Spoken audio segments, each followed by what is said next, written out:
नमस्ते।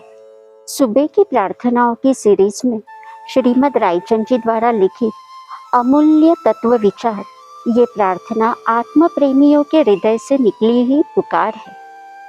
मेरे हृदय ने भी बचपन से इन विचारों को धारण किया था और परमात्मा से प्रार्थना की थी। बचपन से, इसीलिए सही समय आते ही, निर्दोष निर्मल परमात्मा से सामना होते ही मेरे हृदय ने उनका कथन मान लिया, उनके हाथ में अपनी उंगली दे दी। फिर तो क्या, उन्होंने ही हाथ थाम लिया और ले चले मुझे मुक्ति और मोक्ष के पथ पर। तो चलिए आज सुनते हैं अमूल्य तत्व विचार।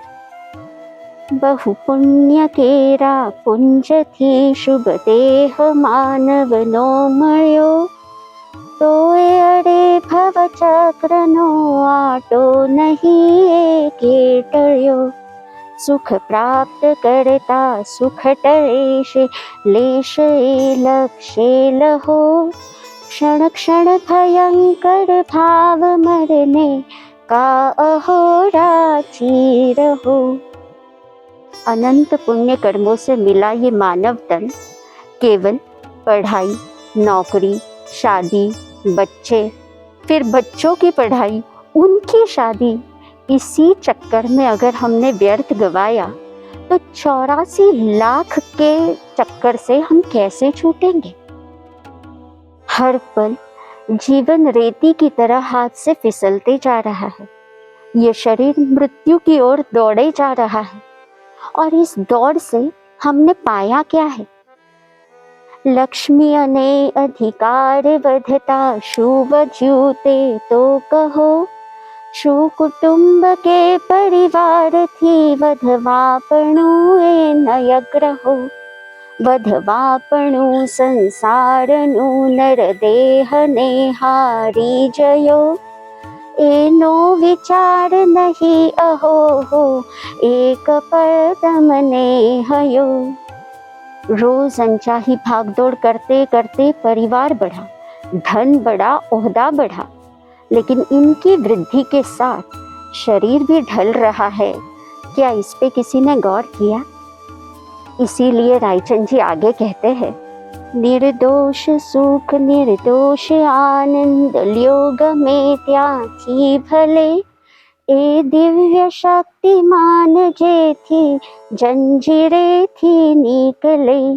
पर वस्तु मान ही मूंझवो, ए नीदया मुझने रही। ए त्याग वा सिद्धांत के पश्चात सुख ते सुख नहीं। हूँ कौन छू क्या थी थयू, शु स्वरूप छे मारू खरू। कोना संबंधे बलगणा छे, राखू के परिहरू। एना विचार विवेक पूर्वक शांत भावे जो कर्या। ते सर्व आत्मिक ज्ञान ना सिद्धांत तत्व अनुभव्या। तो श्रीमद् रायचंद जी कहते हैं, जहाँ आपको निर्दोष सुख, निर्दोष आनंद मिले, वहाँ थम जाइए। जो शक्तिमान, जिन्होंने इन माया की जंजीरों को तोड़ दिया है, वे स्वयं से मुक्त हो चुके हैं। उनकी अनुकंपा से आप भी ये जंजीरें तोड़ सकते हैं। जब बाहरी वस्तु आपको रिझा न पाए, सारे सिद्धांत ढकोसले नजर आने लगे, तब अनंत सुख की तलाश में आगे बढ़ी। उसकी प्राप्ति के लिए अपने जीवन को लगा दीजिए। मैं कौन हूँ, कहाँ से आया, मेरा शुद्ध स्वरूप क्या है, आज जो मैं ये वस्तुएं इकट्ठा कर रहा हूँ वो किसके लिए कर रहा हूँ। इन प्रश्नों के जवाब जब ढूंढने लग जाते हो, तब आप आत्मिक पथ पे आगे बढ़ना शुरू करते हो। तो श्रीमद् रायचंद जी आगे कहते हैं, ते प्राप्त करवा वचन कोनु सत्य केवल मानवु। निर्दोष नरनो कथन मानु, तेह जेणे अनुभव्यु। रे आत्म तारो शीघ्र एने ओळखो। सर्वात्ममा समदृष्टि दो, आ वचन ने हृदय लखो, आ वचन ने हृदय लखो। तो रायचंद जी कह रहे हैं, इस प्राप्ति के लिए मैं किसके वचन सुनूं?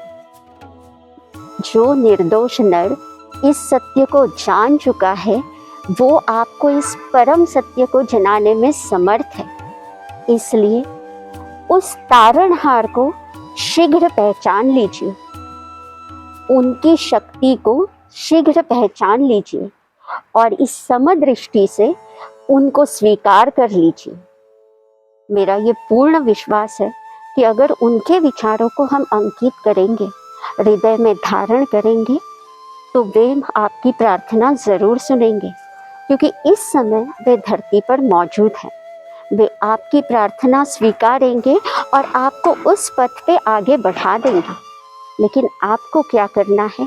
सच्चे हृदय से इन अमूल्य तत्व विचारों को अपने हृदय पे अंकित करके उनको प्रार्थना करनी है कि मेरी आत्मा जो 84 लाख भवों में बस भटक रही है, इसे मुक्त कीजिए, इसको सारे बंधनों से मुक्त कीजिए और मुझे इस भव सागर से तार दीजिए।